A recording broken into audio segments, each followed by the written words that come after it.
Dieu, tu es bon et ta grâce envers nous durera jamais. De tout ton cœur. Dieu, tu es bon et ta grâce envers nous durera jamais. Est-ce qu'on peut encore le proclamer? Dieu, tu es bon et ta grâce envers nous durera jamais. Dieu, tu es bon. Dieu, tu es bon et ta grâce envers nous durera jamais. Nous les peuples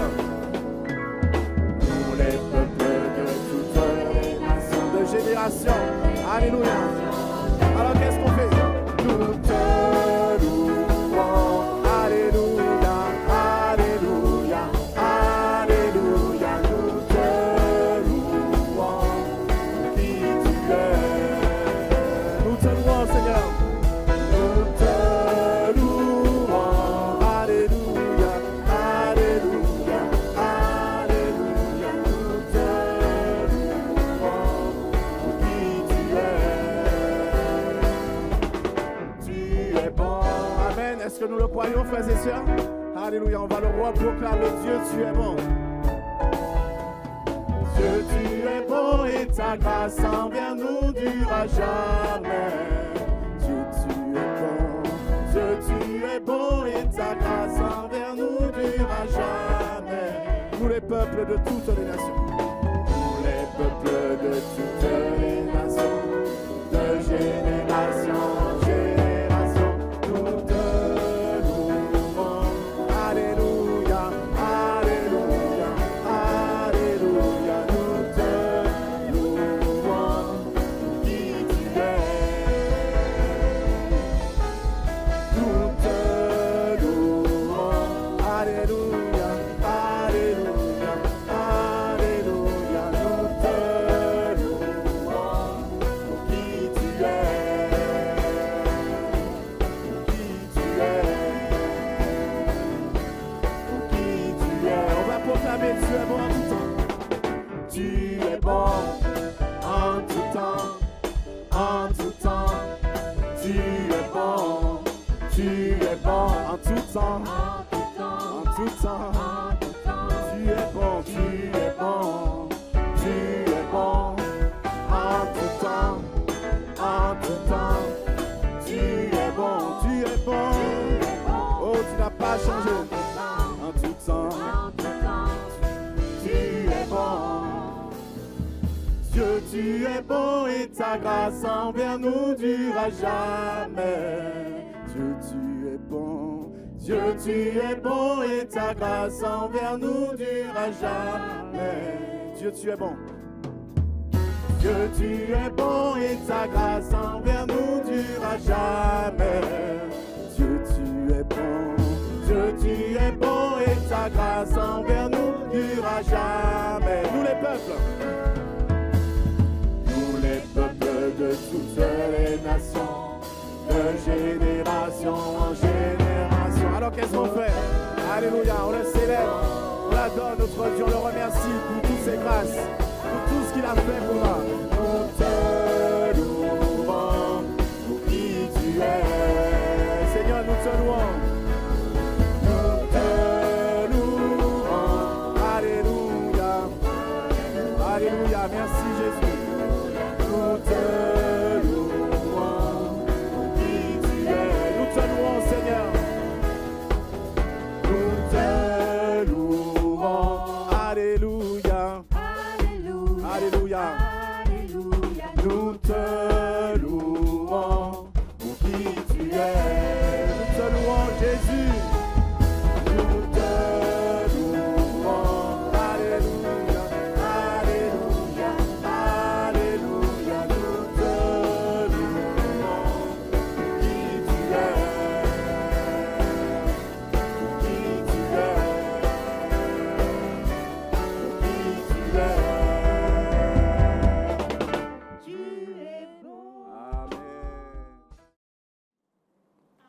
Le thème de notre méditation ce matin est un sujet qui nous concerne tous.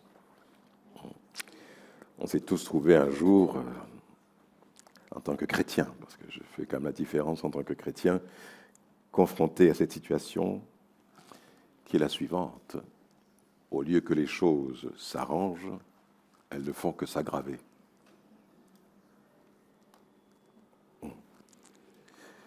Vous dites, j'ai prié, et au lieu que les choses s'arrangent, elles sont devenues pires. J'ai prié, j'ai jeûné pour le salut de mon conjoint, et je ne vois pas dans lui un changement. Au contraire, il devient encore plus incrédule, plus fermé, plus hargneux. Je ne vois aucun changement.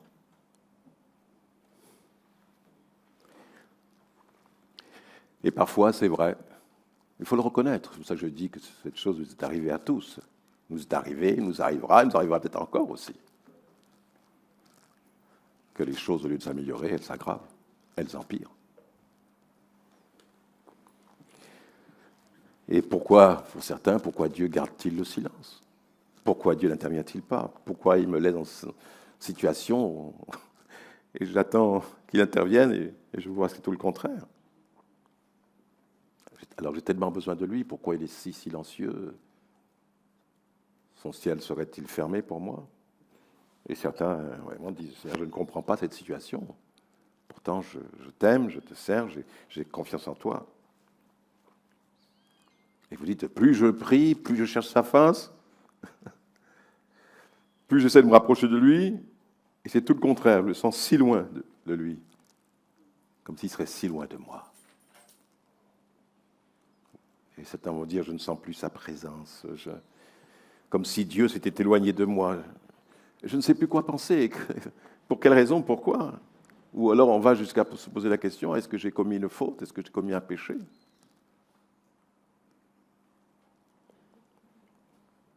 Et ce sont des questions, et d'autres encore bien sûr, que nous posons quand les choses s'aggravent, empirent, malgré nos prières.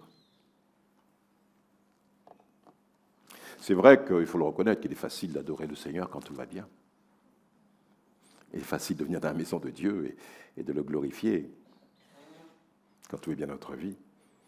Lorsqu'il nous a donné la nourriture, il nous a donné des amis, une famille, la santé, et des situations agréables. Mais les circonstances ne sont pas toujours idéales. Et nous rencontrons parfois, effectivement, des moments où nous avons l'impression que Dieu est absent, qu'il n'est pas là, et qu'il ne répond pas à la prière. Et c'est là comment réagissons-nous dans ce genre de situation?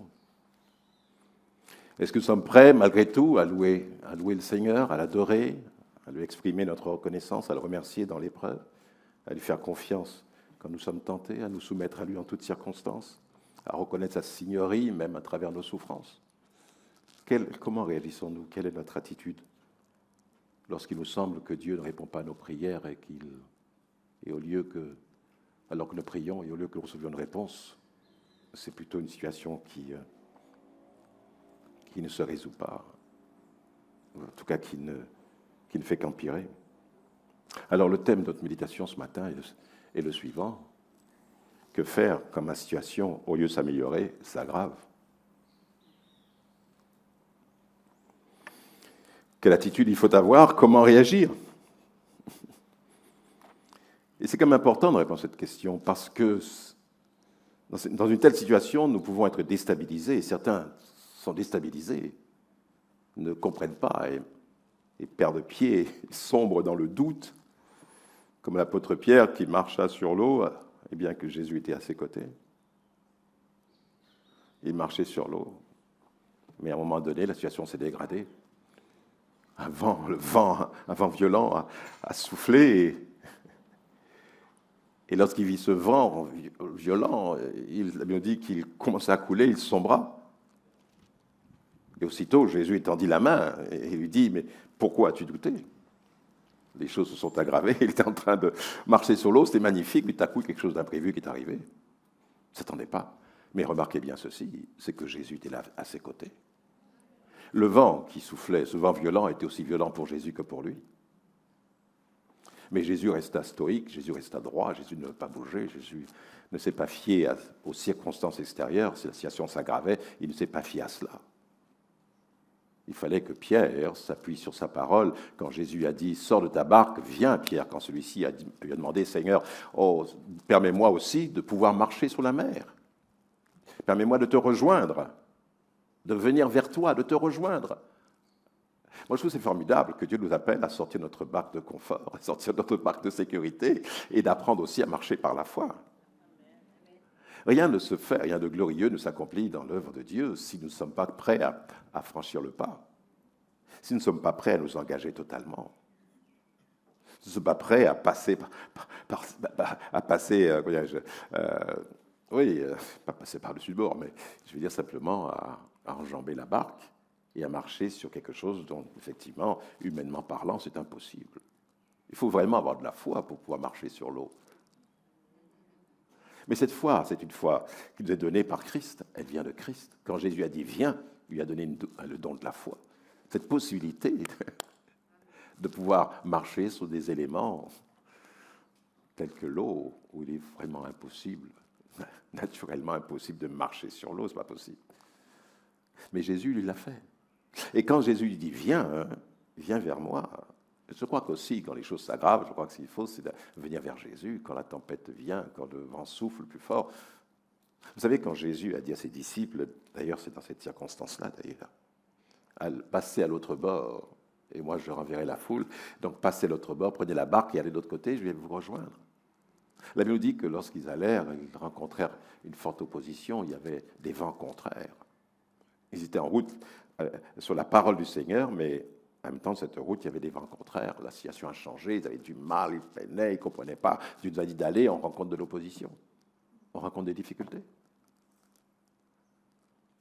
Mais ils ont continué à ramer. C'est toujours difficile de pouvoir avancer tout en reculant, parce que la houle était en sens inverse.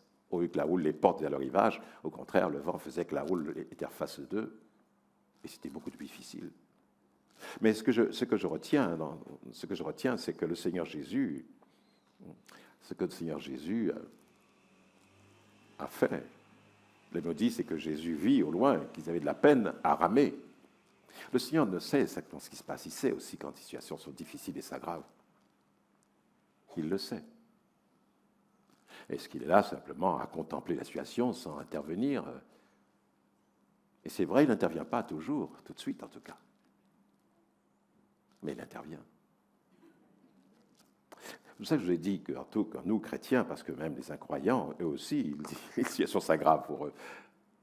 Mais nous ne sommes pas dans la même catégorie de vie que ceux qui ne connaissent pas Jésus, parce qu'eux, ils sont seuls. Et parfois, ça tourne à des drames. Il y a eu, depuis quelques jours, là, quelques semaines, il y a eu un grand mouvement des cultivateurs. Parce qu'ils ne pouvaient plus supporter leur situation. Et qu'en regardant leur pancarte, c'est eux qui nous nourrissent et puis c'est eux qui meurent de faim. Et certains, même beaucoup d'entre eux, j'ai entendu que il y a au moins un tous les 2 jours d'agriculteurs qui se suicident. Face à cette situation où leur situation s'aggrave, ils ne savent pas comment s'en sortir. Et la seule chose, c'est qu'ils se disent « j'arriverai jamais ». Alors le diable est là pour leur dire qu'il n'y a pas d'espoir. Écoute mon ami, la seule chose à faire, c'est de te tirer une balle dans la tête ou d'aller te pendre. Mais nous, c'est pas cela. Comment devons-nous réagir quand les choses s'aggravent? Donc, nous voyons déjà ce que Jésus dit à Pierre. Tu es un homme de peu. Pourquoi homme de peu de foi? Pourquoi as-tu douté? Le fait de savoir, et nous allons continuer bien sûr, mais le fait de savoir que Jésus est là à nos côtés, il y a un moment donné où on peut savoir, on sait que Jésus est avec nous. Mais face à la réaction que nous avons, nous oublions qu'il est là. Nous oublions qu'il est à nos côtés. Et nous regardons notre problème de telle façon que nous sentons comme désespérés, nous sentons comme seuls. Et Pierre s'est senti seul au vent violent, alors que Jésus était là. C'est pour ça que Jésus a dit « Pourquoi as-tu douté ?» Pourquoi as-tu douté de la direction que je t'ai donnée? Pourquoi as-tu douté de venir me rejoindre? Et tu as commencé à marcher sur la mer. Souvent, les circonstances extérieures nous font oublier l'essentiel. C'est que nous appartenons plus à nous-mêmes, mais nous appartenons à Christ, au Seigneur. Et quand Dieu te dit « Viens », il veut que nous venions à sa rencontre, il veut que nous sortions de notre barque, il veut nous faire connaître les choses glorieuses pour sa gloire. Et quand je dis ça, je pense à cette parole de Jésus où il dit que les œuvres que j'ai faites, vous en ferez vous aussi de plus grandes et de plus importantes. Parce que je m'en vais au Père et tout ce que vous demanderez en mon nom, je le ferai. Et donc le Seigneur veut que nous accomplissions des œuvres glorieuses. Et Pierre, les autres disciples, tous les autres apôtres, n'ont jamais marché sur l'eau. Il n'y en a qu'un seul qui a marché sur l'eau, c'est Pierre. Mais aucun d'entre eux n'a marché sur l'eau. Aucun d'entre eux n'a fait cette expérience. Les autres auraient pu dire « Moi aussi, je veux venir vers toi, Jésus. Bien, venez !» Vous pensez que Jésus aurait pu simplement Pierre et pas les autres? Non. Mais les autres n'ont pas demandé pourquoi. Parce qu'ils n'y croyaient pas. Ils ont vu d'abord que Pierre fasse l'expérience, ils s'attendaient à voir Pierre couler. Mais il n'y a eu que Pierre. Et pendant toute leur vie, il n'y a que Pierre qui a marché sur l'eau. Et c'est vrai que dans l'Église, il y a des personnes qui font des expériences et d'autres qui n'en feront pas. Qui ne connaîtront pas ce que Dieu veut qu'ils fassent. Mais vous remarquerez toujours ceci, et le texte que je viens de citer est là, celui qui croit en moi. Donc, il est nécessaire que pour que nous puissions marcher sur l'eau, que nous puissions entendre la voix du Seigneur qui me dit « Viens ». Mais avant qu'il me dise « Viens », il faut d'abord que je lui pose la question. Je lui montre mon état d'âme en disant « Seigneur, moi ce que je veux te rejoindre ». Et si nous n'allons pas rejoindre Jésus là où il se trouve, comment voulez-vous qu'il se serve de nous de manière miraculeuse et glorieuse? Il interviendra à la mesure où je crois, à la mesure où je dis « Seigneur, je viens vers toi ». Et alors nous allons pouvoir faire des œuvres qu'il a faites, à marcher sur l'eau, et plus encore. Car ce n'est pas le fait de simplement marcher sur l'eau, mais il nous invite au miracle, il nous invite à participer au miracle, au surnaturel. Le surnaturel, la puissance de Dieu, les grâces de Dieu, sa puissance éternelle, il ne la garde pas pour lui, il la met au service de son Église, pour le monde. C'est pour ça qu'il a dit aux disciples, allez par tout le monde, priez pour les malades, guérissez les malades, chassez les démons, faites du bien aux gens. Et je vous donne le pouvoir pour cela. Mon esprit est là pour vous aider, pour vous donner ce pouvoir. Et vous, allez. Amen. Donc tout son pouvoir n'est pas pour rester en lui-même. Jésus a dit, tout pouvoir m'a été donné dans le ciel et sur la terre. Allez, maintenant, dans le monde entier, annoncez la bonne nouvelle. Et voici les miracles accompagnant ceux qui auront cru. Amen. Nous allons voir à travers, bon, pas tout aujourd'hui, mais à travers des hommes, justement, à travers l'expérience de ces hommes et de ces femmes qui sont mentionnés dans la parole de Dieu, nous allons voir leur vécu et leur réaction face à des situations parfois dramatiques.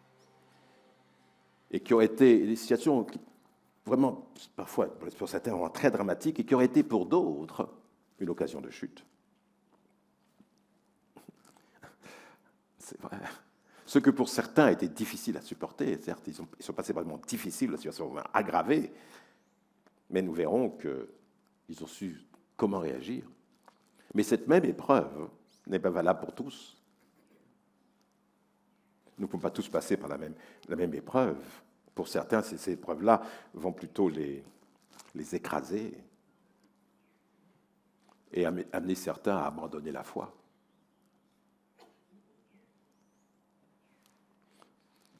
Mais je dirais à l'égard de ceux qui, justement, parce que je crois qu'il est très important de réaliser que nous avons vraiment une promesse de la part de Dieu qu'aucune des épreuves, aucune des situations dans lesquelles nous nous trouvons et qui sont empiriques, elles ne seront jamais au-delà de notre capacité humaine de résistance. C'est ce que l'apôtre Paul qui dit que nos épreuves sont mesurées. Dans 1 Corinthiens 10, verset 13, il dit « Aucune épreuve ne vous est survenue qui n'ait été humaine. » Ne disons pas, Seigneur, mais c'est impossible, c'est inhumain ce que je subis. Aucune épreuve ne vous est survenue qui n'ait été humaine. C'est dans Romains 10, 13. Or, Dieu est digne de confiance. Dieu est fidèle. Il ne permettra pas que vous soyez mis à l'épreuve au-delà de vos forces. Il ne permettra pas. Rassure-toi, il ne le permettra pas. Alors, n'essaie pas de penser que cela est permis, il ne permettra pas. Que vous soyez soumis à l'épreuve au-delà de vos forces. Avec l'épreuve, il ménagera aussi une issue pour que vous puissiez la supporter. il ne parle pas tout de suite que vous en serez délivrés, mais il parle d'abord de supporter. Il y a un temps où il faut supporter l'épreuve avant d'en être délivré. Parce que cette épreuve a pour but de nous façonner, de nous former. C'est pas gratuit, Dieu n'est pas là à nous torturer. Non, tout ce qui Dieu fait a un but. Toute la création, toutes les œuvres que Dieu a créées ont un but. Chaque graine a un but, un objectif, a un but. Et d'ailleurs, en lui-même, en elle-même, cette graine, il y a tout un potentiel de vie. Elle ne peut que s'exprimer lorsqu'elle est mise dans la bonne terre. Mais si vous la gardez dans votre salon, vous la gardez dans un vase et tout, bon, ben, vous regardez cette semence de tomate, quelle que soit la semence, mais elle ne produit absolument rien lorsqu'elle n'est pas mise dans les conditions pour sa vie, et ensuite sa floraison, etc., pour qu'elle porte son fruit. Elle doit être mise dans des conditions normales, dans une terre meuble, dans une terre riche, où elle va pouvoir s'épanouir, mais si on la laisse comme ça dans sa maison, dans un vase, ça ne servira à rien. Elle sera inutile. Donc, nous aussi, nous sommes inutiles si nous ne faisons pas ce que Dieu attend de nous. Et à travers les épreuves, justement, Dieu nous façonne pour que nous puissions être utiles pour lui. Rien n'est gratuit. Je veux dire, Dieu ne fait pas ça gratuitement. Il ne permet pas parce qu'il est bien dit que parfois il permet les épreuves et il ne permettra pas que l'épreuve, même elle peut venir de lui ou pas de lui. Mais quel que soit, il ne permettra pas qu'elle soit au-delà de nos forces. Donc, mais il va nous donner le moyen de pouvoir la supporter. Il y a le moment où il faut supporter, jusqu'à ce que Dieu nous en délivre. Donc quand on dit, Seigneur, délivre-moi de l'épreuve, délivre-moi de mon fardeau, délivre-moi ceci. Vous vous rappelez de cette parole de Paul, qui avait une écharpe dans la chair et une souffrance, une maladie qui était venue. On pense que c'est les yeux, d'autres pensent autre chose, mais qu'importe. L'écharpe, chacun peut y voir son écharpe.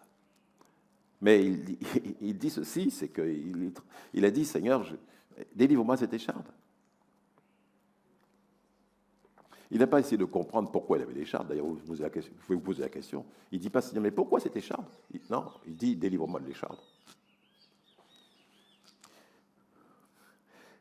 Et il a persévéré dans la prière.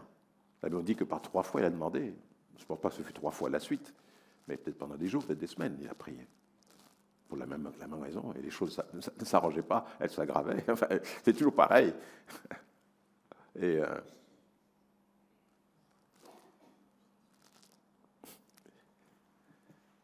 Dieu finit par lui répondre. Par sa persévérance, Dieu lui a répondu. Il n'a pas répondu dans ce qu'il demandait, mais dans ce qu'il n'a pas demandé. Ce qu'il demandait, il n'a pas été exaucé. Mais Dieu lui a répondu sur ce qu'il n'avait pas demandé, la raison pour laquelle il avait l'écharpe. Dieu sait mieux que nous ce que nous avons besoin d'entendre, hein. Nous avons besoin de savoir, de connaître. Car nous sommes tous, vous, mes chers bien-aimés frères et sœurs, et aucun n'est exempté de cela. Nous sommes tous devant Dieu, ses enfants.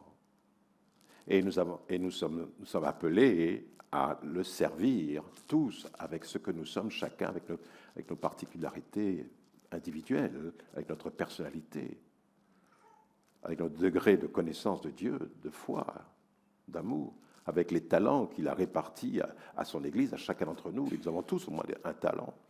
Et ça concerne aussi bien les jeunes que les adultes, les autres. Il faudrait que vous sachiez, vous, enfants, ou les jeunes, ou les ados sont parmi nous, ou les jeunes, vous n'avez pas à attendre d'être adulte pour pouvoir réaliser que Dieu a besoin de vous.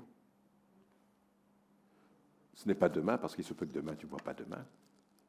Mais c'est aujourd'hui, là où tu es, que Dieu veut servir de toi. Arrête de penser que ta vie n'est pas utile. Mais tu es comme cette graine, hein, qu'on met dans un bocal et qui ne sert à rien tant qu'on ne l'a pas plantée. Et ta vie ne se développera pas. Tu as 12 ans, 15 ans, 18 ans, mais ta vie ne se développera pas. Dieu ne pourra pas faire ce qu'il veut faire avec toi si tu ne sors pas de ton bocal. Et si tu acceptes de te plonger dans la connaissance de Dieu, dans la parole de Dieu, c'est que tu te mets à genoux devant le Seigneur et tu dis, Seigneur, me voici avec mon âge, me voici tel que je suis. Et je sais une chose, c'est que je suis né dans ce monde, je suis venu de par ta volonté. Je suis là maintenant. Et je veux que ma vie soit remplie de ta connaissance, de ta sagesse. Je veux vivre les choses pour lesquelles tu m'as créé. Je veux accomplir ce que tu as décidé que je fasse. Et je considère que ma vie, je suis incapable moi-même de diriger ma vie. C'est toi seul qui sais comment et vers où je dois diriger ma vie. Et c'est avec toi et pour faire ta volonté. Je dirais une chose importante concernant les épreuves, mais que nous ne sommes pas tous égaux, c'est vrai. Il faut reconnaître que nous ne sommes pas tous égaux dans la nature de nos épreuves, car nous sommes différents à bien des égards, comme j'ai dit tout à l'heure. Mais ce que je veux ajouter, et là nous sommes tous égaux, en tout cas, nous avons tous la même source. Nos épreuves sont différentes, ce que l'un peut supporter, l'autre ne peut pas le supporter, mais Dieu sait toutes choses. Amen.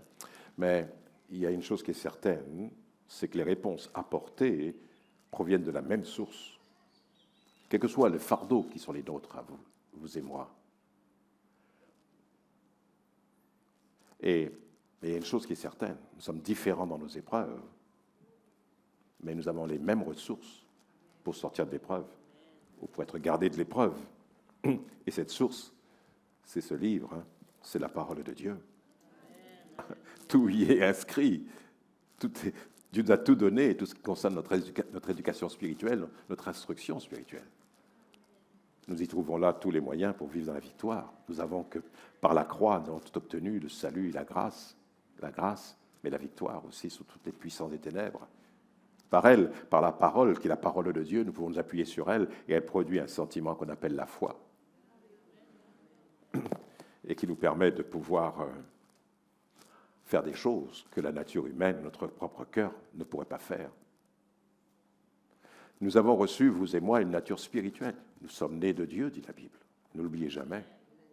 La semence qui est en nous est une semence puissante, et la vie qui est en nous n'a rien à voir avec la vie d'autrefois. C'est la vie de Dieu, c'est une puissance. Et comme je vous disais, la semence, en elle, il y a tout un potentiel, une puissance de vie à l'intérieur, mais qui va se développer lorsqu'elle sera mise en terre. Eh bien, en nous, la vie de Dieu est une vie explosive, c'est une vie de puissance et de vie. Nous sommes ressuscités avec Christ. Christ est en nous, l'espérance de la gloire. La puissance de Dieu est en nous. La vie de Dieu est en nous. C'est pour cela que nous pouvons dire non lorsque nous sommes tentés au péché. C'est pour ça que lorsque nous sommes attristés, nous avons fait quelque chose de mal, le Saint-Esprit est là, il nous reprend et il nous permet de pouvoir accomplir les œuvres de Dieu. Quand Jésus dit « Allez, imposez les mains aux malades », vous pensez parce que nos mains sont particulières, que nos mains ont une puissance, une force particulière, que la force qui se dégage de nous est une force qui est guérissante? Je parle de la force humaine? Non.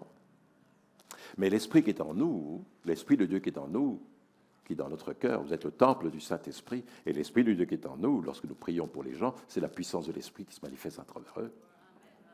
Imposer les mains, je disais à quelqu'un dernièrement, imposer les mains, c'est communiquer une bénédiction. Amen.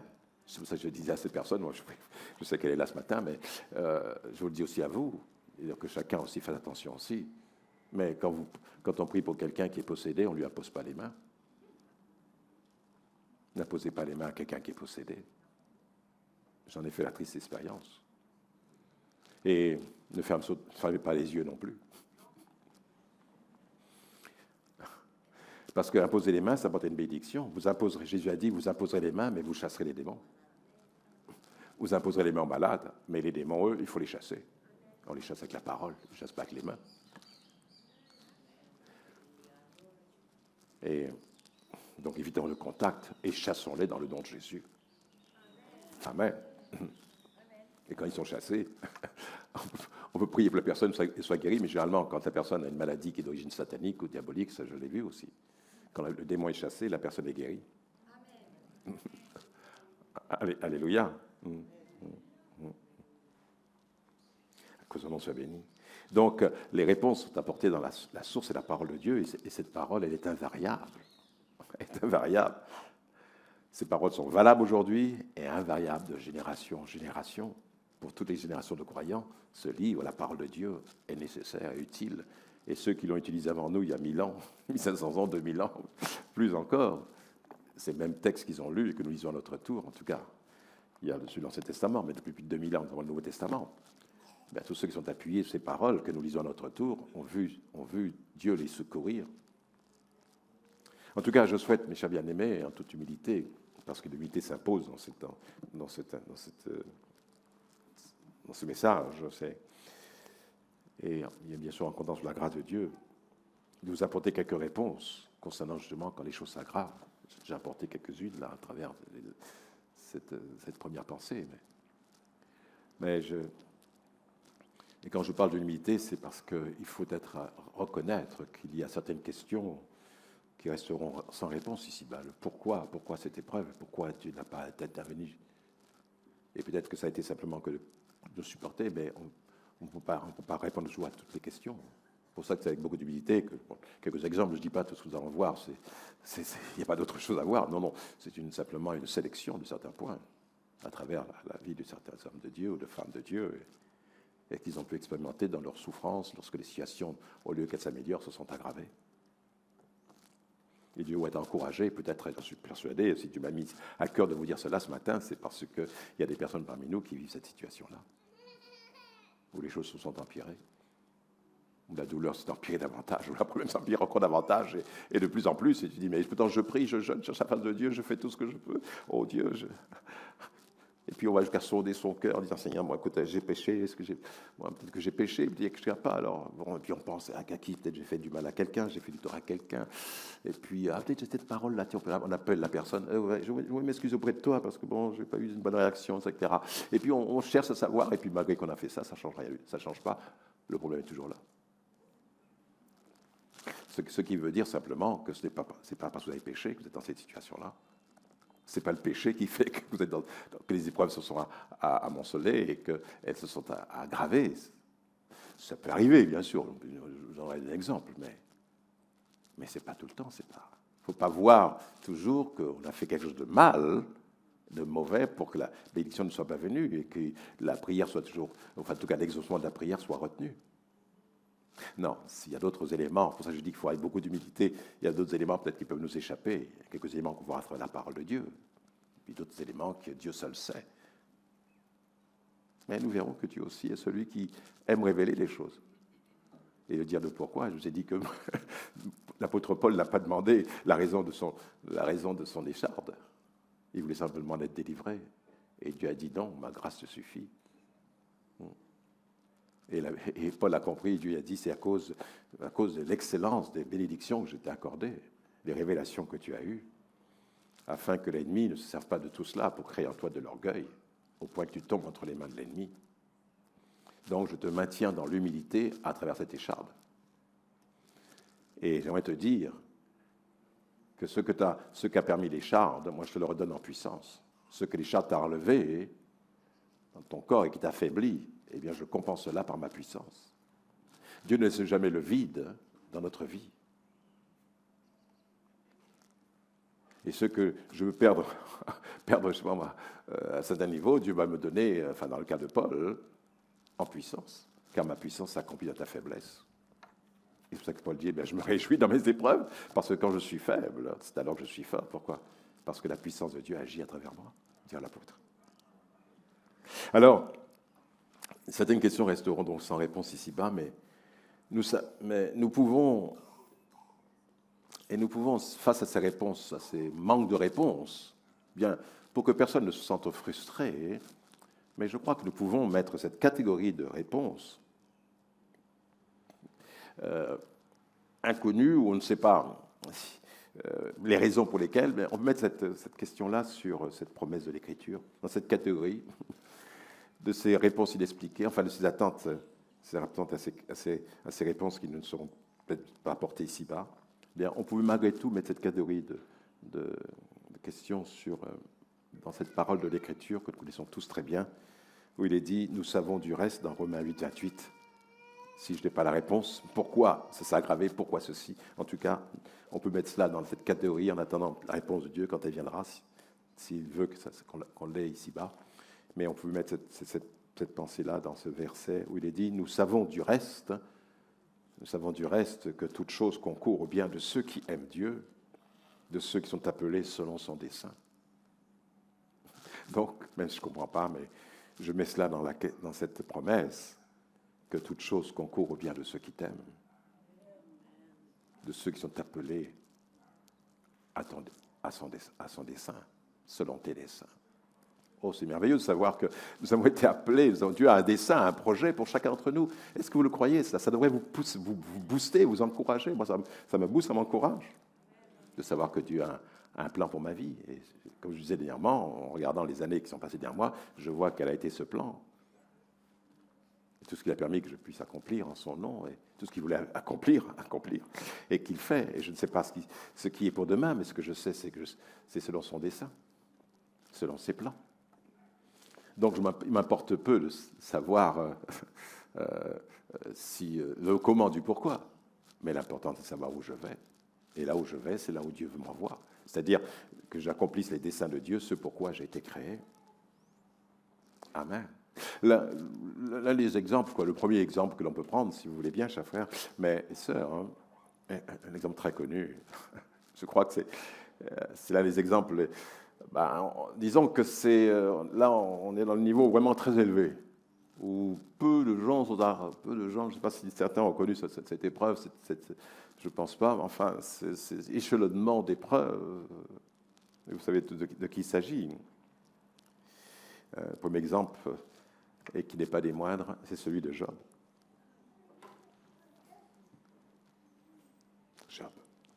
Je vous lis le texte rapidement, parce qu'il est très important d'avoir quand même le contexte. Job, chapitre 1er, verset 1, je vais aller assez vite aussi. Il y avait dans le pays d'Uz un homme qui s'appelait Job. Cet homme était intègre et droit. Chaque mot a leur importance. Il craignait Dieu et se détournait du mal. Et il avait 7 fils et 3 filles. Il possédait 7000 brebis, 3000 chameaux, 500 paires de bœufs et 500 ânesses. Il avait aussi un très grand nombre de serviteurs. Cet homme était le plus important de tous les nomades de l'Est. Les fils de Job se rendaient visite les uns aux autres et organisaient chacun à tour de rôle un festin. Ils invitaient leurs 3 sœurs à manger et à boire avec eux. Quand les jours de festin étaient passés, Job faisait venir ses fils pour les purifier. Il se levait de bon matin et offrait un holocauste pour chacun d'eux. En effet, il se disait peut-être que mes fils ont-ils péché, peut-être ont-ils offensé Dieu dans leur cœur. Voilà ce que faisait toujours Job. Alléluia. Il y a des choses qui sont habituelles et merveilleuses et qui sont bonnes. C'est ce qu'il faisait toujours. La Bible dit que nous présente la personnalité de cet homme. Vraiment, c'était un homme pieux, un homme de foi. Il était intègre, persévérant. L'apôtre Jacques va même le citer comme un exemple, un modèle à imiter. Il parle de la patience de Job. La patience de Job. Et en quoi était patient? Dans cette épreuve, on ne sait pas combien de temps ça a duré. Quelques mois. Quelques temps. Et il a été patient. C'était un homme qui était réputé pour sa générosité, pour sa bonté. Oh, lisez le livre de Job, vous allez beaucoup apprendre beaucoup de choses. Il avait vraiment de l'attention pour les autres. Et il était très, très riche. Eh bien, quand nous voyons cette personnalité, comme nous avons pu le lire, et cette intégrité à l'égard de Dieu, et au point que ses enfants même, il s'est dit, mais moi je ne suis pas là, mais s'ils ont dit quelque chose sans se rendre compte, ils ont, à l'égard de Dieu, eh bien, j'offre un holocauste pour chacun d'entre eux. Donc il avait 10 enfants, ça faisait 10 holocaustes. 10 bœufs qu'il allait sacrifier aux chèvres, aux moutons, afin que Dieu soit satisfait et que les écarts éventuels de ses fils, ses filles, enfin de ses enfants, soient couverts par le sang de ces animaux. Car il est dit que sans l'effusion de sang, il n'y a pas de pardon. Alors bien sûr, nous nous attendons à ce qu'un homme aussi pieux que Job, aussi fidèle que lui, jouisse d'un bonheur sans fin. Il aime Dieu, il sert Dieu, il est intègre, et même Dieu va rendre témoignage que c'est un homme intègre et qui lui plaît profondément. Peu d'hommes peuvent dire cela, surtout à l'époque. C'est à l'époque des patriarches, je pense. Mais Dieu rendait témoignage, et même devant Satan, que c'est un homme intègre. Et Dieu va jusqu'à dire, il n'y a personne sur la terre qui soit aussi intègre, aussi confiant en moi. qu'est-ce que Dieu dirait de toi et de moi? Est-ce qu'il trouve en nous une personne digne de confiance? Une personne sur qui il peut compter? Une personne qui l'honore? Qui sait mettre les priorités où il faut? Est-ce que vraiment Dieu peut compter? Est-ce que nous avons une image de Dieu, un Dieu qui, en fin de compte, est tellement bon qu'il n'a pas d'exigence, rien du tout. Et on finira tous par aller au ciel, on sera tous sauvés. Le principal, c'est de ne pas tomber dans le péché, et puis le reste, bon, Dieu voit, il sait, il voit mes faiblesses, il voit ceci, cela. Mais Dieu n'est pas ainsi. C'est l'image que nous faisons de Dieu. Nous tordons le sens de cette écriture, nous tordons le sens même de la grâce, de l'œuvre de la croix. La Bible nous dit que l'œuvre de la croix, c'est que Dieu nous a arraché les ténèbres. Il nous a arraché de la puissance de Satan, il nous a arraché du péché, qui nous conduisait droit vers la perdition éternelle. Loin de Dieu, jamais aucun d'entre nous ne serait entré et n'entrerait dans le Saint des Saints, dans la présence même de Dieu, puisque même les saints anges disent « Saint, Saint est l'Éternel des armées ». Et ils se couvrent la face devant sa majesté. Alors nous, mes chers bien-aimés, frères et sœurs et Christ, nous qui pouvons prendre à la légère les paroles de l'Évangile et qui vivons une vie chrétienne olé olé en disant oui, mais il faut s'adapter au monde dans lequel on est. Et ce qu'on considérait comme mauvais il y a 30 ans, aujourd'hui, c'est accepté, c'est recherché, il n'y a plus de respect dans la maison de Dieu. On fait n'importe quoi, on s'habille n'importe comment. Voilà, des gens sont là dans l'église, des frères, bon, avec des chapeaux, des ceci, des cela. Enfin, pas ici en tout cas, mais il n'y a plus de respect même. Ah ben c'était au temps de l'apôtre Paul, c'est même plus la peine. C'est pas... On abaisse les exigences divines, on abaisse. Pourquoi? Parce qu'on a une image de Dieu qui n'est pas exacte. Et on s'est créé un veau d'or. On a donné à Dieu l'image d'un, excusez-moi l'expression, mais d'un veau, ce qu'avait fait le peuple d'Israël. Voici ton Dieu qui t'a fait sortir d'Égypte. Vous vous rendez compte? Ils ont comparé Dieu à une vache. Et ils l'ont adoré. Ils ont fait le Dieu qu'ils voyaient eux-mêmes. Comment ils voyaient Dieu? Donc, à la même image, la même pensée que les païens, que les Égyptiens eux-mêmes et tous ces peuples idolâtres qui adoraient des faux dieux. Et ils ont baigné dans cette culture-là. Et au lieu de rester attachés à l'Éternel, eh bien, ils ont fait un Dieu, parce qu'ils ont l'habitude d'avoir une idole à la maison pour pouvoir se présenter devant la divinité à travers l'objet. Mais nous pouvons faire cela aussi, nous, en tant que chrétiens. Aujourd'hui, on est moins exigeants. C'est peut-être pour ça aussi, même si ce n'est pas la même connotation, mais quand même, d'une manière très large, cette parole aussi de Jésus s'accomplit, quand je verrai sur la terre, trouveras-t-il de la foi? Bon, maintenant, on peut penser aussi qu'il parle quand il va revenir physiquement sur la terre. Y aura-t-il de la foi? C'est sûr qu'il y aura un problème. Mais nous serons certainement déjà enlevés. Mais quand même, si cette parole aussi, elle peut s'accomplir aussi lorsque Jésus va revenir, lorsqu'il va venir nous chercher, trouvera-t-il des chrétiens qui sont dans la foi prêts à être enlevés? Ou de ceux qui sont dans le compromis?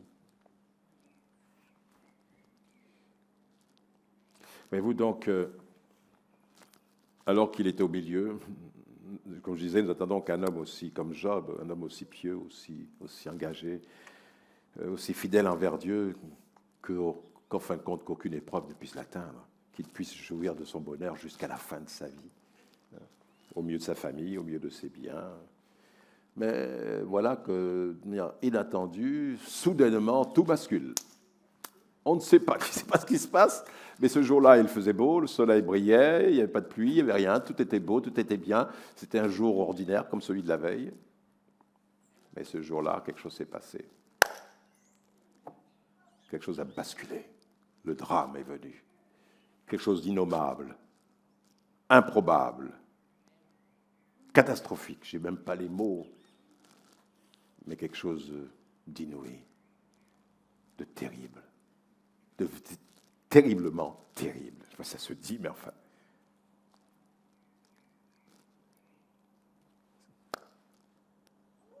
Et nous pourrons résumer, je vais lire le texte, mais nous pourrons résumer ce qu'il dira plus tard de ce qui s'est passé, du sentiment, en tout cas, le sentiment qui est venu dans son cœur.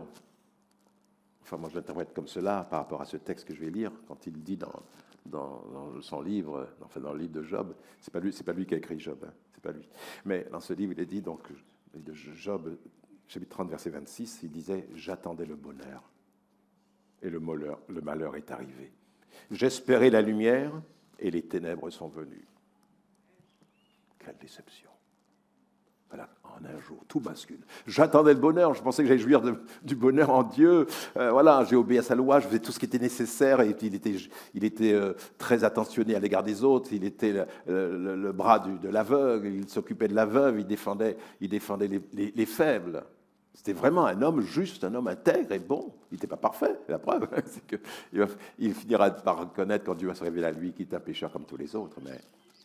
Mais Dieu n'a jamais fait de reproche concernant sa fidélité ou quoi que ce soit. Il avait un autre problème, c'est que quand Dieu va lui parler, Dieu ne lui parlera pas du pourquoi de son épreuve. Et je pense que Job n'a jamais su pourquoi il avait été éprouvé. Il n'a jamais su. Mais Dieu n'a pas dit non plus. Bon, ses amis disaient parce qu'il a péché, ceci, cela, parce qu'il y avait certainement, pour eux, il y a une cause à effet. C'est-à-dire que ce qui t'arrive, et ça c'est une doctrine aussi qui malheureusement reste encore peut-être vraie, c'est tellement vrai quelque part, mais pas constamment, que si on est malade, si une catastrophe arrive, c'est qu'on a péché. Donc il y a un problème de cause à effet. Mais c'est pas toujours ça. C'est pas toujours vrai. J'ai dit un instant, et ce n'était pas le cas pour Job. Job n'a pas été éprouvé parce qu'il avait péché. Et là, il se défend dans cette situation. Il se défend. Il dit, mais je n'ai pas péché. Il ne comprend pas. Il dit, mais non, mais qu'est-ce que j'ai fait? Il examine. Mais voilà, ce qu'il connaît de Dieu, il s'est forcé de le faire. Alors, et les autres disent, non, pour connaître un si grand malheur, c'est que tu as commis de grands péchés. Alors, repens-toi. Mais lui, il persévère dans sa conviction qu'il n'a rien fait contre Dieu. Et c'est au contraire, c'est Dieu qui lui en veut. Il peut l'interpréter comme ça. Il ne comprend pas. Alors, et comme il a dit, et comme il le dira, ma vie appartient à Dieu, justement. C'est là, quand les choses s'arrangent pas et s'aggravent, il faut faire comme il a fait. Et on va le voir dans un instant, mais en tout cas, il dit, ce qu'il attendait, c'est ce qui n'est pas arrivé. Il s'attendait à jouir d'un bonheur parfait. J'attendais le bonheur et le malheur est arrivé. J'attendais le bonheur. Le bonheur, il l'avait, mais il pensait que ça allait se continuer jusqu'à la fin de ses jours et voir l'avenir de ses enfants. Mais là, qu'est-ce qui va se passer? Et je lis le texte. Qu'est-ce qui va se passer? Alors, je prends un peu plus loin dans le livre de Job. C'est là qu'il est chez lui, puis tout à coup, il y a un messager qui vient en courant et il vient lui annoncer cette nouvelle au verset... à partir du verset 14, où il dit « C'est alors qu'un messager vint trouver Job et lui annonça. Les bœufs étaient en train de labourer et les ânesses paissaient à leur côté. Quand les Sabéens se sont jetés sur eux et s'en sont emparés, ils ont massacré tes serviteurs. Je suis le seul qui ait pu leur échapper et je viens t'annoncer la nouvelle. » Boum! Mais il n'a pas fini, l'Écriture nous dit, il n'a pas fini de parler, ce messager, n'a pas fini de parler, qu'un autre messager arrive et annonça, la foudre est tombée du ciel, elle a foudroyé tes moutons et tes chèvres et tes serviteurs, elle a tout consumé, je suis le seul qui ait pu y échapper et je viens t'annoncer la nouvelle. Et rebelote. Il parlait encore, lorsqu'un autre messager arriva et annonça, 3 bandes de Chaldéens se sont jetées sur les chameaux et s'en sont emparés, ils ont massacré tes serviteurs, je suis le seul qui ait pu leur échapper, et je viens t'annoncer la nouvelle. Et ça continue. Et il parlait encore, quand ça a-t-il s'arrêté? D'un homme aussi intègre et pieux que Job, pourquoi une telle épreuve lui est imposée, où les choses s'aggravent de pire en pire? Il parlait encore, lorsqu'un autre messager arriva et annonça. Tes fils, et déjà dès qu'il prononce le nom de ses enfants, il dit, qu'est-ce qui s'est passé encore? Là, c'était que c'est bien. Maintenant, c'est sa chair. C'est son avenir. Ses projets d'avenir qui sont en jeu à travers ses enfants, qui allaient le succéder.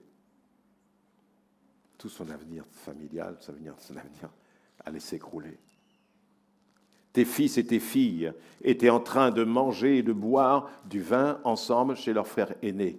Lorsqu'un vent très violent s'est levé du côté du désert, il s'est rué contre les 4 coins de la maison qui s'est effondrée sur tes enfants. Ils sont tous morts. Je suis le seul qui ait pu m'échapper et je viens d'annoncer la nouvelle.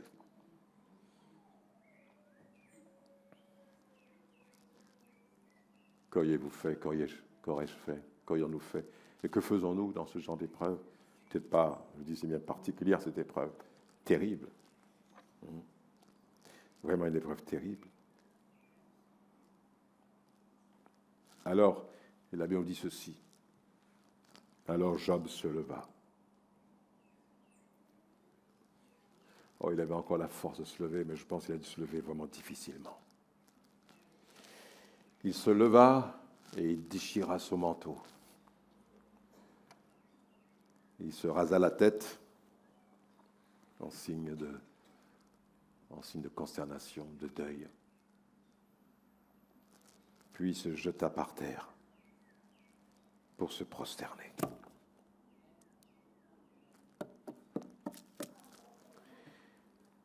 Et il dit, eh oui, qu'est-ce qu'il allait dire?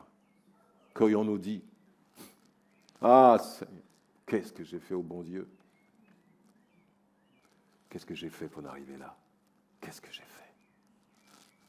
Pourquoi Dieu m'a-t-il infligé une si grande douleur, une si grande souffrance? Et à chaque coup, chaque nouvelle, son cœur était blessé. Oh, ce n'était pas tant pour ses chameaux, pour ses moutons et pour ses bœufs ou ses chèvres, mais aussi pour tous ses serviteurs qui sont morts aussi. C'était des vies humaines. Et ceux qui étaient chers de sa chair, là, on ne peut pas toucher plus, on ne peut pas aller plus loin que de toucher son avenir, enfin l'avenir de ses enfants, l'avenir de la famille. Comme si son nom allait disparaître de la terre, n'ayant plus de successeur. Pas un n'est resté vivant, tous sont morts. Alors, il dit, en se prosternant devant Dieu, la première chose qu'il a faite quand il a vu ça, c'est pas de lever le poing contre Dieu, mais de se prosterner devant Dieu en acte de soumission, en acte d'obéissance, de reconnaissance, reconnaissant la souveraineté de Dieu. Je suis sorti nu du ventre de ma mère, c'est-à-dire j'ai rien apporté, et j'y retournerai nu. L'Éternel a donné, l'Éternel a repris, que l'Éternel soit béni. Ah ben nous on dit Amen, nous. Nous c'est facile. On est content pour lui. Mais j'imagine qu'il n'a pas dit ça en riant. J'imagine toute la douleur. Mais il y a une chose dont il était conscient et qui a fait sa force et qui lui était agréable et dont Dieu pouvait dire de lui que tu es un homme intègre. Et c'est une solution qu'il faut employer quand les choses s'aggravent, justement. C'est qu'il reconnaissait la souveraineté de Dieu dans sa vie. Il reconnaissait une chose que nous devons tous reconnaître, c'est qu'à tous ceux qui sont venus parmi, tous ceux qui sont nés, nous tous, nous sommes venus nus. Personne ne naît habillé avec des anneaux dans le nez, dans les oreilles, avec une chaîne autour du cou, avec des bottes, des chaussures, enfin avec des habits 3 classes, je sais pas quoi, moi, enfin 3 pièces, pardon. Non, nous sommes tous venus nus. Hein. On est tous sortis du ventre de notre mère, hein, à moins que quelqu'un soit sorti d'ailleurs, des choux peut-être. Mais nous sommes tous sortis du ventre de notre mère. Et quand nous sommes sortis, nous étions nus. On n'a rien apporté. Et ce que veut dire Job aussi, c'est qu'il est venu nu, mais entre le moment où il est venu nu, et il sait qu'il va repartir, quand il repartira, il sera nu aussi, il ne pourra rien emporter. Mais quand il dit l'Éternel a donné, il a repris, il parle que lui, il n'a rien apporté au monde.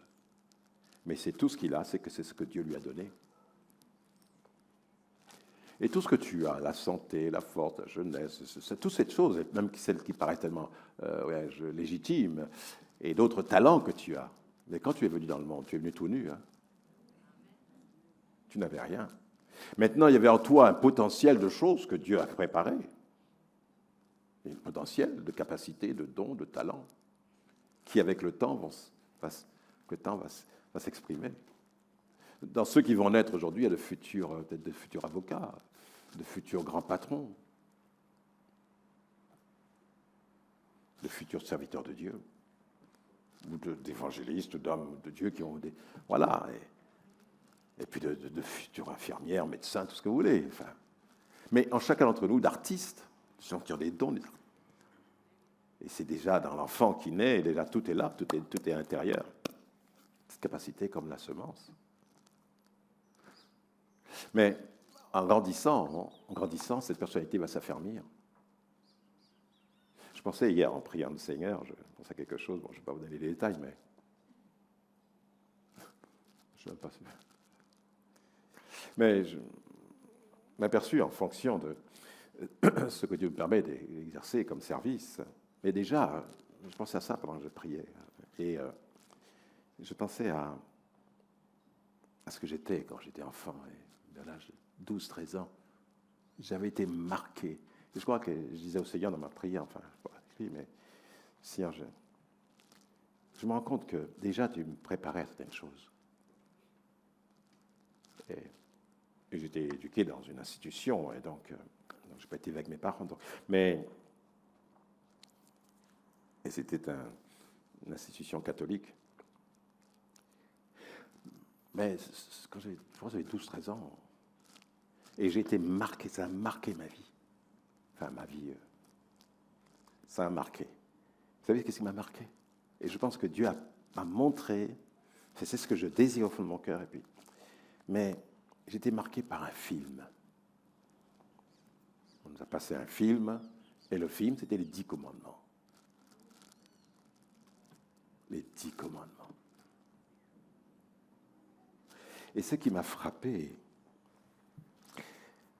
et qui m'a poussé, après avoir vu ce film, j'étais bouleversé. J'ai dit, oh Dieu, j'aimerais te rencontrer.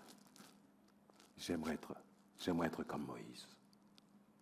Non pas de ce qu'il a fait, mais de la relation qu'il avait avec Dieu. Il avait une intimité avec Dieu. Oh, je dis, oh Dieu, oh j'aimerais bien avoir une intimité comme Moïse, avec toi. Je ne connaissais pas Dieu, mais je parlais comme ça, bon, la religion. Et il m'arrivait, je regardais si personne me regardait, me voyait, mais il m'arrivait d'aller dans la chapelle, tout seul comme ça. J'allais à la chapelle rapidement, j'ouvrais la porte de la chapelle, hop, dans la journée, j'allais, puis hop, je restais peut-être 5 ou 6 minutes, et puis je priais Dieu, oh Dieu, j'aimerais bien être comme Moïse, j'aimerais bien avoir une relation intime avec toi. Oh, c'est merveilleux de voir comment tu parlais avec Moïse et Moïse te parlait. Oh, on a besoin de voir cela. Et après, à ce moment-là, j'ai commencé, ce que j'ai fait, j'ai acheté un chapelet. J'ai acheté un chapelet, puis voilà, puis je priais. Personne ne savait ça, moi, je vous dis ça maintenant, mais personne ne le savait. Et j'égrenais mes petites boules et je priais. Et j'ai dit, tiens, quand je serai, plus tard, je vais devenir prêtre pour que Dieu puisse me parler. Je vais devenir prêtre. Mais après, quand j'ai vu que les prêtres ne se mariaient pas, j'ai renoncé.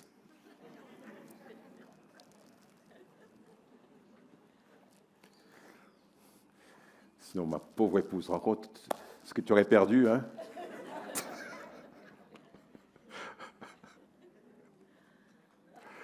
On peut dire le contraire aussi, ce que j'aurais perdu plutôt, ouais, ce que j'aurais perdu.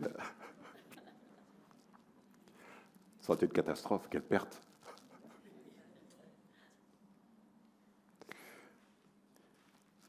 Mais Dieu nous prépare. Et c'est après que je pense à ça hier dans la prière. Et tu vois, Seigneur, déjà, tu as un plan pour chacun d'entre nous. Et le potentiel, il y a déjà un potentiel, des choses en moi, un désir de... Voilà, parce que bon, j'aime Dieu, j'aime chercher la face de Dieu. Mais déjà, à la 12-13 ans, Dieu avait mis cette semence dans mon cœur, le concernant. Et après, il a créé des circonstances pour que j'entende l'Évangile. Et après, il m'a appelé à ce service et que j'exerce aujourd'hui, depuis déjà quelques années, dans sa grâce. Oui, en un jour, une section d'épreuves, de malheurs a fondu sur lui. Et vous vous rendez compte, ces malheurs vont se succéder les uns après les autres.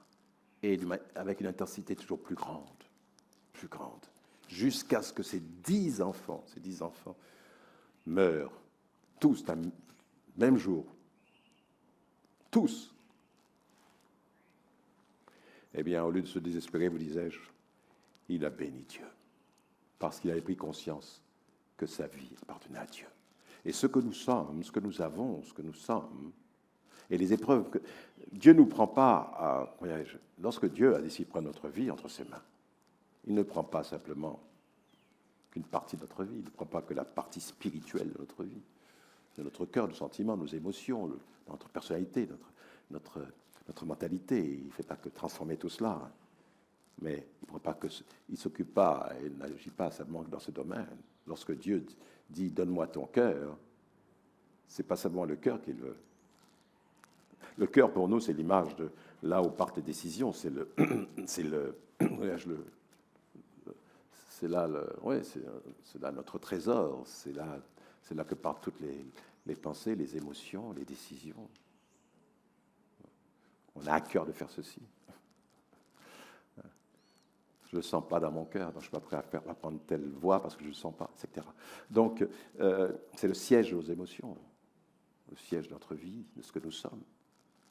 Et quand Dieu dit qu'il veut notre cœur, dites-vous bien aussi, l'apôtre Paul le dira aux Corinthiens, vous êtes le temple du Saint-Esprit, votre corps est le temple du Saint-Esprit. Votre corps est le temple de Dieu. Et si mon cœur appartient à Dieu, mon corps aussi. Amen. Il ne prend pas une partie, mais qu'est-ce qu'il fait? Il prend tout. Il prend tout. Et je veux dire par là qu'il prend tout. Il prend nos épreuves avec. Il prend nos difficultés, nos épreuves. Tout ce qui concerne notre vie, il prend tout ça. Tout ce qui va nous arriver, tout ce qui peut nous arriver, parce que nous sommes avec lui, rien ne nous arrivera sans que le Seigneur le permette. Nous sommes nés de nouveau. La Bible nous dit, voyez de quel amour le Père vous a témoigné pour que vous soyez appelés enfants de Dieu.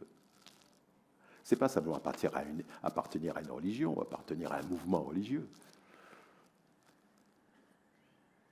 C'est devenir enfant, un enfant de Dieu. C'est-à-dire que Dieu a pris la décision de faire de nous ses enfants. Et un père prend soin de ses enfants. Et comme il est Dieu, il sait toutes choses. Et il a préparé des œuvres afin que nous puissions les accomplir. C'est pour ça qu'aussi il est dit que Dieu nous châtie aussi, il nous discipline comme un père discipline ses enfants. Il nous enseigne, il nous discipline, il nous façonne, il nous forme, il nous reprend, il nous éprouve aussi. Non pas pour nous faire du tort, nous sommes ses enfants, il ne veut pas nous perdre. Mais il a pris l'engagement de prendre notre vie, jeune homme, jeune fille, enfant, les jeunes là. Est-ce que vous réalisez que Dieu a un plan pour votre vie? On vous a dit ça 1000 fois, mais ce que vous devez comprendre, c'est que le plan de Dieu, Dieu a un plan réel, il sait de quoi il fait votre vie et il sait ce qu'il veut faire de votre vie. Maintenant, il est possible de passer à côté du plan de Dieu. Il n'y a rien d'automatique. Et malgré toute la connaissance que Dieu a, et Dieu a cette connaissance parfaite, c'est sûr, mais il n'ira jamais à l'encontre de nos décisions. C'est à nous de dire, oui, je te reçois, je me tiens à la porte et je frappe, mais il ne va pas défoncer la porte. Maintenant, si quelqu'un ouvre la porte, j'entrerai. Et alors, je souperai, j'aurai une vie intime, une communion avec cette personne, et je la bénirai. Mais il y a de ceux qui ne seront pas bénis, il y a de ceux qui ne pourront pas, s'ils n'ont jamais ouvert la porte. C'est comme les docteurs, les enseignants de l'époque, certains rabbins, les docteurs et tout cela. Eh bien, la Bible dit que, comme certains pharisiens aussi, ou des prêtres, qu'ils ont rendu nuls à leur égard les desseins que Dieu a établis pour eux, parce qu'ils n'ont pas cru au message de Jean-Baptiste. Ils ont rendu nuls à leur égard les desseins de Dieu. Et c'est soi-même qui nous rendons nuls à notre égard ce que Dieu a prévu. Quelqu'un qui ne veut pas se repentir de ses péchés, il ne veut pas accepter Christ dans sa vie, il rend nul à son égard ce que Dieu a prévu pour lui, son salut, et prendre soin de sa vie et de tout ce qui le concerne, de lui, sa famille, de son travail, de ses circonstances, de sa vie. Et Dieu va l'aider, va l'enseigner, l'instruire, permettra aussi de passer par des épreuves, ou le libérer de ses épreuves, l'apporter la délivrance, etc. Dieu va diriger sa vie. Et dans certaines épreuves, il lui donnera la force pour la supporter et apprendre à faire confiance à Dieu, à adorer Dieu, même au sein de la souffrance. Et pour quelle raison? Parce qu'on a réalisé que notre vie lui appartient. Et Job, effectivement, ce que Job a réalisé en disant cela, c'est qu'il a réalisé qu'il reconnaît la souveraineté de Dieu dans sa vie. Et quand les choses vont mal et s'aggravent, reconnais la souveraineté de Dieu dans ta vie. C'est-à-dire que Dieu est au contrôle de tout et Dieu gère tout. Tout ce qu'il a reçu venait de Dieu. Comme dit un chant que nous aimons beaucoup, tu m'as tout prêté, la vie, la santé. Un jour à la fois, tu m'as tout prêté. Dieu nous a fait un prêt. Tout ce que nous avons, c'est un prêt. Il nous a prêté. Mais un jour, il faudra tout redonner au Seigneur. Un jour viendra, on est venu nu et on partira tout nu. Sans rien. Le cercueil, nos habits resteront dans le cercueil, tout ça, et nos biens, nos titres, la gloire des hommes, tout cela restera sur cette terre. Et on partira tout nu physiquement. Mais on partira aussi chargé des choses qui accompagnent l'esprit, ce que nous avons été, ce que nous avons fait. Car Dieu dit, chacun sera jugé en fonction de ce qu'il aura été, de ce qu'il aura fait. Alors, face à ces épreuves, eh bien, face à ces difficultés, face à ces choses qui s'aggravent, on continuera dimanche prochain, si vous voulez bien. Parce qu'il faut accepter de t'en remettre à Dieu, même si tu ne comprends pas. On n'est pas là pour comprendre. Il y a un temps pour toute chose. Il y a un temps. Il y a un temps pour chercher le pourquoi, du comment. Mais le premier temps, et c'est ce qu'a fait, je vous invite à faire cela quand les choses s'aggravent, eh bien, ne doute pas que tu es un enfant de Dieu. Et prosterne-toi devant lui, fais-toi parler, c'est-à-dire viens en sa présence dans la prière. Et dis, Seigneur, ma vie, tu es le souverain Dieu de ma vie. Et ce qui m'arrive, maintenant, je prends connaissance de quelque chose que toi tu sais et que tu savais d'avance. Avant que Job ne connaisse tout ça, Dieu savait, puisque vous connaissez l'histoire, et comment Satan, c'est Satan qui tue l'instigateur de tout ça. Hein, vous vous rappelez? Et comment et Satan a dit à Dieu, ah oui, Job, il te sert parce que tu le protèges, hein, parce que tu le bénis, tu l'entoures de ta grâce. Mais enlève-lui tous ses biens, tu verras que les hommes, ils aiment Dieu par intérêt. Ils ne t'aiment pas pour toi-même. Ils t'aiment parce que tu le protèges. Ils t'aiment parce que tu le bénis. Ils t'aiment parce que tu le guéris. Ils t'aiment parce que tu fais ceci, tu fais cela. Mais enlève-lui ses biens et tu verras comment il te maudira en face. Tels sont les hommes. Donc ils ont le confort, il n'y a pas de problème. Mais dès qu'ils sont dans l'inconfort, alors là, il n'y a plus de Dieu. Ils ne viennent plus à l'église, ils ne viennent plus ceci, il y a ça. Je pensais que j'aurais été guéri, j'en fais ceci. Ils sont toujours, voilà. C'est de l'instantané, l'instant T, comme on dit aujourd'hui. Ils veulent tout de suite, tout et tout de suite. Mais Dieu n'est pas comme ça. Pardon.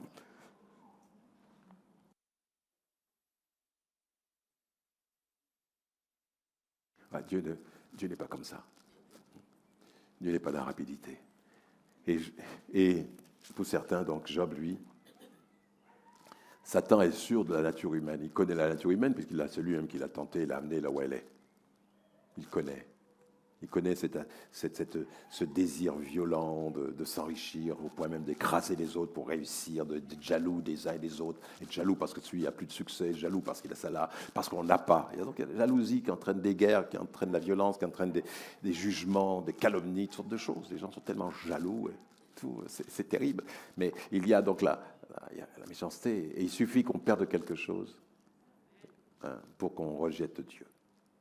Pourquoi certains sont infidèles, ne viennent pas toujours? Ah, j'ai eu des problèmes, on a prié pour moi, rien ne s'est fait. Alors, il n'y a pas de puissance dans cette église, il n'y a pas de puissance dans cette église. Alors, ils vont à droite, ils vont à gauche, mais c'est même pas, c'est tout pareil. Le problème n'est pas l'église, le problème c'est toi. C'est ça, c'est ta foi, en fin de compte. Le problème, c'est pas qu'il y a plus de puissance là que là. C'est Dieu qui guérit, c'est Dieu qui sauve, c'est Dieu qui transforme. Et en fin de compte, tu te plains contre Dieu. Pourquoi il ne l'a pas fait? Ben réfléchis, justement, viens aux réunions, écoute la parole, et à travers ces paroles comme celles qui t'a portées ce matin, tu trouveras justement certaines raisons pour continuer à persévérer et à tenir ferme. Amen. En disant, Seigneur, tu es le souverain de ma vie, et tout ce qui m'arrive est sous ton contrôle, même si ce ne sont pas des choses désagréables, mais je sais que parce que je t'appartiens, et je me prosterne devant toi, et je dis, c'est toi qui me donnes, c'est toi qui me conduis, tu donnes, tu reprends. J'accepte ta volonté, j'accepte et je te bénis, que tu sois béni, Seigneur. Cela plaît à Dieu. Amen. Et Dieu ne permettra pas que tu sois tenté au-delà de tes forces. Il ne permettra pas que cette épreuve t'emmène dans le fond et te brise. Non. Il a tout pesé. Et il le met en place, il accepte. Comme pour Job, ben tu verras. Job était l'enjeu d'une décision, d'un challenge, d'un défi entre Dieu et Satan. Et il ne le savait pas. Je pense peut-être qu'il ne l'a jamais su, peut-être après. Puisque c'est quelqu'un qui a écrit cette histoire, qui a écrit ce récit. Ce n'est pas Job. Il y avait quelqu'un dans le pays d'Uz qui s'appelait Job. Mais dans l'Écriture, on ne nous a pas dit qu'il a su pourquoi. Mais il a su en tout cas une chose. Quand Dieu lui a parlé, ce n'était pas pour lui révéler un péché quelconque, mais lui dire que Dieu est Dieu et qu'il fait ce qu'il veut, qu'il est souverain et qu'il n'a pas de compte à lui rendre aussi à Job. Et que Job ne peut pas se mettre au même niveau que Dieu. Où étais-tu quand j'ai créé la terre? Où étais-tu, Job? Non. Dieu fait ce qu'il désire, ce qu'il veut.